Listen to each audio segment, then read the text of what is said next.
ये जो धर्मा प्रोडक्शन है इससे आपको काम ऐसे नहीं मिलता ऑडिशन दे के या मीटिंग करके, काम मिलता है पार्टीज में। जैसे एक साल पहले जो वीडियो वायरल हुई थी जिसमें ये कुछ बड़े नाम आए थे, दीपिका पादुकोण, रणबीर कपूर जैसे, जो इसमें ड्रग्स लेते हुए विक्की कौशल और देखे जा रहे थे, तो वो इसलिए देखे जा रहे थे क्योंकि इनको पता है आगे जो करण जौहर अगर धर्मा प्रोडक्शन साल में 3 फिल्म बनाएगा तो उसमें 1 फिल्म मुझे मिल जाए या 2 फिल्म का हिस्सा मैं बन जाऊँ। वो बनने के लिए पार्टी में जाते हैं और इन्हें पहले से पता होता है वहाँ पे आके कि वहाँ पे ड्रग्स होगी और ये सब हमें लेना है। ये जो पार्टी की बात आप कह रहे हैं, इसी पार्टी की वीडियो से तो ये लोग फंसते दिख रहे हैं। करण जौहर की वीडियो का आज एनसीबी ने जो फोरेंसिक टेस्ट कराया था उसमें साफ आ गया कि ये अनटेम्पर्ड वीडियो है। क्या लगता है कि विदाउट टेम्पर्ड वीडियो को किस तरीके से अब बचा रहे हैं अपने आप को, क्योंकि उसमें तो साफ ही 7 सितारे दिख रहे हैं। देखिए वीडियो में साफ दिख रहा है, इससे तो कोई दो राय नहीं है और ना ये इससे डिनाई कर सकते हैं। और अनटेम्पर्ड वीडियो यानी उसकी ऑथेंटिसिटी पे भी कोई सवाल नहीं उठा सकते, तो ये बहुत बढ़िया है। और कल को ये भी साबित हो जाएगा कि उस वीडियो में जो ये जितने भी चेहरे थे वो ड्रग्स ले रहे थे उसमें, वो इसलिए साबित हो जाएगा क्योंकि पहले एक बार को हम ऐसा मान सकते थे, हो सकता है कि ये वीडियो तो अनटेम्पर्ड है लेकिन उसमें ड्रग्स नहीं ली गई होगी, सिर्फ वो चेहरे दिख रहे हैं। लेकिन जिस तरह से जो 1 साल पहले उस वीडियो में जो चेहरे थे वो अब ड्रग्स पैडलिंग में ड्रग्स लेते हुए जो उनके चैट भी सामने आई और उन्होंने कबूला भी है। अगर हम दीपिका पादुकोण की बात करें तो कल दीपिका पादुकोण ने खुद ही मान लिया है एनसीबी से कि हाँ वो चैट मेरी है, उसकी एडमिन भी मैं थी और हाँ मैं मंगवाती भी थी लेकिन मैं लेती नहीं थी, या लेती थी तो मैं डिप्रेशन में थी। तो पहले तो आप एक चीज़ देखिए, आप समाज को ये दिखाना चाहते हैं कि अगर आप डिप्रेशन में हो तो आप ड्रग्स लें, ये कोई तरीका नहीं है, आप ऐसे कह के बचाव नहीं कर सकते हैं। और रही बात करण जौहर की, तो आप जैसे वो मीडिया को भी कोस रहे हैं, यानी आप एक चीज़ देखिए, एक लोकतांत्रिक देश में, एक डेमोक्रेसी वाले देश में एक मीडिया जो है वो कोई गलत काम हो रहा है वो दिखा भी नहीं सकती। मीडिया पे सवाल उठा रहे हैं कि मीडिया मेरे धर्मा प्रोडक्शन को बदनाम करना चाह रही है, इसी वही बात दोहरा रहे हैं जो शिवसेना कहती है कि हमारे महाराष्ट्र ने बॉलीवुड को बदनाम किया। हाँ ये सब स्क्रिप्टेड है ना। अभी कह रहा भाई देखिए, जब महाराष्ट्र की जो लैंग्वेज है, जो महाराष्ट्र सरकार बोल रही है, शिवसेना बोल रही है, अपने संजय राउत जी बोल रहे हैं, वो अब करण जौहर बोल रहे हैं। और आप एक चीज़ देखें, शिवसेना ने अभी आर भारत को भी एक नोटिस भेज दिया था भाई अपने कि आप ये चैनल नहीं चलाने देंगे, तो ये डराने की कोशिश कर रहे हैं। लेकिन कई बार क्या होता है, जब इनको हम प्रमोट करते हैं, जब न्यूज़ चैनल्स या मीडिया इनको प्रमोट करती है तो ये बहुत खुश होते हैं, अपनी मूवीज़ के लिए अपने इंटरव्यूज़ देना, अपने फोटो खिंचाना, सर लेफ्ट राइट और ये ऐसे करके अपने पोस्ट देते हैं। आज अगर मीडिया कुछ बता रही है, अगर सच दिखा रही है, तो ये उसको धमकाने की कोशिश कर रहे हैं, डराने की कोशिश कर रहे हैं। लेकिन इनको ये समझना पड़ेगा, ये उसी मीडिया को डरा रहे हैं जब कोई देश में कोई गलत काम होता है, कोई रेप होता है या कोई और गलत काम होता है, तो जब ये मीडिया उठाती है तो हम इनका समर्थन करते हैं। तो अगर आज आप मीडिया को डरा रहे हैं, कल को मीडिया को दूसरे मुद्दे उठाने बंद कर देगी। आज आपकी बात है लेकिन देश में हमारे इतने इशू हैं जो कि मीडिया की वजह से। और आजकल आपने एक चीज़ और देखी होगी, कई वीडियोज़ वायरल होती हैं जो सोशल मीडिया पे या जो न्यूज़ चैनल जब उसको दिखाते हैं तभी किसी ऑफिसर का, अगर वो ऑफिसर किसी से बदतमीजी कर रहा है तो उसकी पोस्ट छीन ली जाती है या उसको हटा दी देती है सरकार। तो ये सब क्यों होता है? मीडिया की वजह से होता है। तो आप मीडिया की आप इतना उसे परेशान करेंगे तो वो तो कह रहे हैं कि मैं लीगल तरीके से कोर्ट में जाऊंगा और मीडिया चैनल्स के खिलाफ, खासकर जिस तरीके से आर भारत अपनी पत्रकारिता शुरू से सुशांत केस में कर रहा है, इनके खिलाफ लीगल एक्शन लूंगा।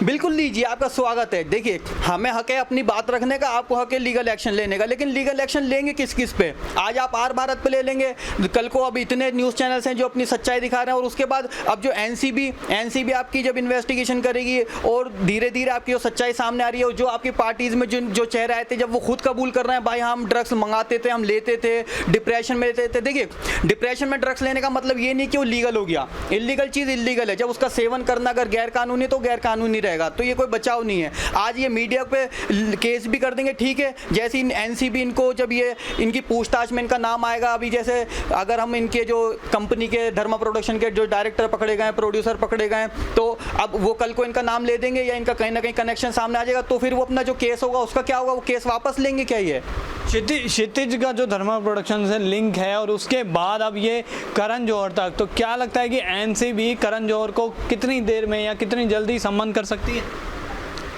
देखिए मेरा तो ये मानना है कि जल्द से जल्द कर देना चाहिए, लेकिन जो ये इतने बड़े जो देश के टॉप मोस्ट जो डिपार्टमेंट है, एनआईए हो गई, एनसीबी हो गई या सीबीआई हो गई, तो ये क्या होता है, ये अपने प्रोसेस से चलते हैं। ये कई बार जल्दबाजी इसलिए नहीं करते क्योंकि ये पुख्ता सबूत जानना चाहते हैं। अब जो करण जौहर छोटा आदमी तो है नहीं, हज़ारों करोड़ का आदमी, उसका भी दबदबा है इंडस्ट्री में और देश में, समाज में, जो आज आर भारत को धमका सकता है, आपको धमका सकता है। तो अगर ये इसको बिना किसी पुख्ता सबूत के से बुलाएगी कोई डिपार्टमेंट, तो ये उनको भी कहेगा भाई आप किस बिना पे मुझे बुला रहे हैं। हैं, क्योंकि इनके जो वकील होते हैं वो इनको गाइड करते हैं। वो बोलते हैं सर आप चिंता मत कीजिए, अभी आपका नाम थोड़ी लिया है किसी ने, अभी वो जो वीडियो वायरल हुई थी उसमें थोड़ी पता चला कि ड्रग्स लिए, तो ये अभी अपना बचाव कर रहे हैं। लेकिन धीरे धीरे मुझे ऐसा लगता है कि शायद हफ्ते 10 दिन में इनको बुला के, और हो सकता है इनके अरेस्ट भी हो जाएं ये लोग। ये बॉलीवुड के जो सितारे हैं या बॉलीवुड के जो लोग हैं, मुंबई पुलिस की पूछताछ से नहीं डरते, तुरंत पहुंच जाते हैं, लेकिन जब एनसीबी पूछताछ के लिए बुलाती है तो तब इनको क्यों घबराहट होती है?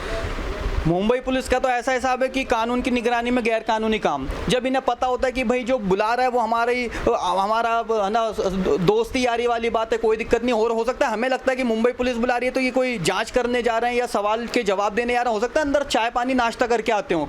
हम क्या कहते हैं जी, मुंबई पुलिस ने करण जौहर का बुलाया या मुंबई पुलिस ने दीपिका पादुकोण को बुलाया, 1 घंटे जांच हो रही है, सवाल जवाब हो रहा है, हो सकता है अंदर चाय पानी नाश्ता करके बाहर आ जाते हो। लेकिन इन्हें पता है कि एनसीबी के सामने इनकी नहीं चलेगी, तो इसलिए थोड़ा घबरा रहे हैं। इनके वकील इनको कह रहे हैं जब तक बचा सकते हो बचा रहे हैं, लेकिन वकील भी नहीं बचा पाएंगे, क्योंकि देखिए रिया चक्रवर्ती ने हिंदुस्तान का सबसे बड़ा वकील किया, आपको पता होगा, जो लाखों रुपए एक हियरिंग के लेता है, विजिट करने के लेता है। अगर वो वकील रिया चक्रवर्ती को नहीं बचा पाया तो इसका मतलब कि इनका जो पाप का जो घड़ा है वो भर चुका और जल्दी इनका सब खात्मा हो जाएगा। दीपिका पादुकोण जिस तरीके से अपने इल्ज़ामों से बचती नजर आई हैं, लेकिन अब तो दूसरे केस में फंसेंगी। अगर वीडियो सच हो गई है करण जौहर की तो उसमें भी वो दिख रही हैं। बिल्कुल फंसेंगी, और ये तो अपने आप को खुद ही बता रहे हैं कि हम ड्रग्स पैडलर हैं। देखिए दो केस होते हैं, एक होता है कि सेवन करना और एक होता है कि उसे आप और लोगों को कराते हैं। तो ये खुद ही ये मान रहे हैं, चाहे सारा अली खान हो, चाहे दीपिका पादुकोण हो, चाहे श्रद्धा कपूर हो, ये लोग ये कह रहे हैं कि हम अपने लिए नहीं लेते थे। तो इसका मतलब ये कि आप जो बाकी जो जनरेशन है, जो इंडस्ट्री में जो नए लोग आते हैं, आप उनको शायद देते थे। तो ये क्या, ये आपका बिजनेस है क्या? आप ये हज़ारों करोड़, जो 100 करोड़ का जो बिजनेस होता है ड्रग्स का मुंबई में, महाराष्ट्र में, पूरे कंट्री देश में, तो कहीं ना कहीं आप हो सकता है ये आपकी साइड बिजनेस हो, फिल्म में से अलग जो आपकी जो सोर्स ऑफ इनकम है वो ड्रग्स पैडलिंग भी हो सकती है। अमन जी, पब्लिक व्यूज की जनता जानना चाहती है कि अब अगला एक्शन एनसीबी का क्या होना चाहिए, बॉलीवुड की किस तरीके से ड्रग्स से नकेल कसी जाए। पहले तो अभी जो नाम आ रहे हैं इनको सख्त से सख्त इनको सजा होनी चाहिए, इनको अरेस्ट करना शुरू कर दो आप। जब देखिए, जब अगर आप इन्हें रोज बुलाते रहोगे, वापस भेजते रहोगे, बुलाते रहोगे, वापस भेजते रहोगे, तो जनता जो है, देश की जो जनता है वो भी निराश हो रही है थोड़ा, वो कह रही है कि हमें कुछ दिख नहीं रहा है। तो पहले तो इनको अरेस्ट करना शुरू करो, और उसके बाद अभी यहाँ नहीं रुक जाना चाहिए। तो अब इस पर आगे इनको जो आने वाली जो फिल्म इंडस्ट्री दोबारा से शुरू होगी, अभी तो फिलहाल सब ठप पड़ा हुआ है, चाहे पहले कोरोना के वजह से, अब ये जो चक्कर हो गया सुशांत सिंह राजपूत का और ये अपना ड्रग्स का, तो आगे एनसीबी को इस पर रेगुलर नजर रखनी चाहिए कि आने वाली जो जनरेशन है, जो नए प्रोजेक्ट बन रहे हैं या जो नए प्रोड्यूसर डायरेक्टर्स हैं, कहीं वो भी तो इस चीज में नहीं इन्वॉल्व हो गए। तो पहले तो उस पर नजर रखें, तो उससे क्या होगा, एकदम से तो नहीं होगा, लेकिन आने वाले जो साल है उसमें जो बॉलीवुड, हम कह रहे हैं कि बॉलीवुड की स्वच्छता अभियान, बॉलीवुड का स्वच्छ करना, अगर बॉलीवुड को स्वच्छ करना है तो वो ऐसे नहीं हो पाएगा कि आप 4 दिन में अगर सिर्फ दीपिका पादुकोण से वो इंक्वायरी करके उसे सजा दे देंगे तो बॉलीवुड स्वच्छ नहीं होगा। आने वाली जो जनरेशन है उसे रोकना पड़ेगा। उसे रोकने के लिए अब एनसीबी को रेगुलर नजर रखनी पड़ेगी कि बॉलीवुड में आने वाली जनरेशन कम से कम इसकी आदी ना बने। अच्छा, धर्मा प्रोडक्शन के कर्मा पे बड़ा सवाल उठ गया है कि ये जो एजेंसी थी, ये जो प्रोडक्शन हाउस था, ये ड्रग्स का प्रोडक्शन हाउस था क्या? बिल्कुल आप कह सकते हैं, क्योंकि जो इनके प्रोजेक्ट्स में जो भी मेन लीड एक्टर्स होते हैं या एक्ट्रेसेस होती हैं, अगर वो हर दूसरा बंदा ड्रग्स पैडलर या ड्रग्स का जो लेता पाया जा रहा है और उनके नाम आ रहे हैं, तो इसी से पता चल रहा है कि वो जो है जो धर्मा प्रोडक्शन हाउस था वो कहीं ना कहीं, जैसे हम ड्रग्स वुड कह रहे हैं, तो उसका एक हिस्सा है। वरना ऐसा कैसे हो सकता है कि हर वो नाम जिसे आप इंट्रोड्यूस कर रहे हैं इंडस्ट्री में, आप चाहे लॉन्च कर रहे हैं या वो नेपोटिज्म की वजह से आप उन्हें ला रहे हैं, वो हर बंदा ड्रग्स ले रहा है या कहीं ना कहीं ड्रग्स चैट में और उनका नाम आ रहा है। और सबसे बड़ी बात ये, जितने लोगों के अब नाम आ रहे हैं जो करण जौहर से जुड़े हुए हैं, ड्रग्स पैडलिंग से जुड़े हुए हैं, वो सब कहीं ना कहीं सुशांत सिंह राजपूत के भी करीब थे। तो इससे ये भी कहा जा सकता है कि वो जो सुशांत सिंह राजपूत की जो लॉबी थी, बेचारा जिन गलत संगत में पड़ गया था, क्योंकि उससे पहले उसका ट्रैक रिकॉर्ड देखें तो ऐसा कुछ नहीं था जो उनके हाथ पहले रहे, चाहे अंकिता लोखंडे हो या उनके जो फ्रेंड सर्किल है, या आप और हम भी जितना उनको जानते हैं, हमने शूट्स में उनको देखा है, इवेंट्स में देखा है, तो ऐसा कुछ नहीं था। तो इसका मतलब ये जो पूरी लॉबी है। और एक चीज़ और है, चलिए सुशांत सिंह राजपूत के साथ तो इतना बड़ा हादसा हो गया इसलिए हमें उनकी चीज़ सामने आ गई। आज इंडस्ट्री में कितने ऐसे सुशांत सिंह राजपूत होंगे या लड़कियां होंगी जो इनके चंगुल में फंसी हुई होंगी, जिन्हें रेगुलर ड्रग्स देते होंगे, उनको मजबूर करते होंगे ड्रग्स लेने में, और वो अभी हमारे सामने इसलिए नहीं आ पा रहे क्योंकि उनके हाथ कुछ ऐसा गलत हुआ नहीं कि वो मीडिया में आए, ना वो खुद खुल के बोल रहे हैं। और बोलेंगे कैसे, जब सुबह उठते ही चाय में ड्रग्स दे दोगे, शाम को नाश्ते में, लंच में ड्रग्स दे दोगे, दोपहर को, रात को डिनर में ड्रग्स दे दोगे, तो बेचारा अपनी बात रखेगा कैसे? वो तो अपना होश आवास खो चुका है। अच्छा, क्या लगता है कि कॉफ़ी विद करण तो बहुत हो गया, अब एनसीबी विद करण कब हो? एनसीबी विद करण, जहां तक मुझे लग रहा है कि विद इन ए वीक, बहुत जल्द एक हफ्ते के अंदर अंदर एनसीबी विद करण होगा। और वो एनसीबी विद करण ऐसा हो कि उसके बाद मुझे नहीं लगता कि धर्मा प्रोडक्शन आज के बाद जिंदगी में कोई प्रोजेक्ट बना पाएगा या इंडस्ट्री में सर्वाइव कर पाएगा। क्योंकि अब अगर ये बाई चांस प्रोजेक्ट बना भी देगा, क्योंकि इस पर पैसा बहुत है या कुछ भी है या इसका प्रोडक्शन हाउस बड़ा है, तो जनता नहीं देखेगी। सड़क 2 का अगर हम देखें तो उसका इतना बुरा हाल करा लोगों ने कि महेश भट्ट जो है आज सपने में भी नहीं सोच पाया कि वो कोई फिल्म बना दे। तो ऐसे इनका धर्मा प्रोडक्शन का होने वाला है। और मुझे लगता है कि अब इनको शायद फिल्म इंडस्ट्री खुद ही छोड़ देनी चाहिए, क्योंकि अपने लॉस करेंगे। अगर ये सोचते हैं कि हमारी फिल्म इंडस्ट्री हम नहीं छोड़ सकते, हम तो इसके करता धरता हैं, ये प्रोजेक्ट बनाएंगे, जनता फ्लॉप कर देगी, कब तक बनाओगे? एक दिन पता चलेगा आपके पास पैसा ही नहीं बचेगा बनाने के लिए, तो आपको इंडस्ट्री छोड़ देनी चाहिए। तो फिर आप क्या ड्रग्स बेचेंगे? ड्रग्स तो ये नहीं बेच पाएंगे, क्योंकि देखिए ड्रग्स ये जब तक बेच पा रहे थे जब तक इनके ऊपर शेल्टर था, जब तक इनके ऊपर जैसे शिवसेना या महाराष्ट्र सरकार इनकी सपोर्ट में थी। अब वो भी सपोर्ट नहीं कर पाई, क्योंकि जो सेंटर जो है, जो देश की जो सेंटर सरकार हो गई या एनसीबी हो गई, जब इन लोगों की नज़र में अभी आ गए। देखिए जब तक कोई मुद्दा दबाव होता है, जब तक दबाव होता है, हमारे देश की एक बात और है, आप देखें कोई काम कितने साल तक गलत होता रहे, लेकिन एक बार जब वो हाईलाइट हो जाता है और जब देश की जनता का भी समर्थन, यानी 130 करोड़ की आबादी वाला देश अगर एक चीज़ के खिलाफ खड़ा हो गया, तो उसके बाद मुझे नहीं लगता कि ये ड्रग्स बेच पाएंगे या ड्रग्स का नाम भी ले पाएंगे। और बेचेंगे कैसे?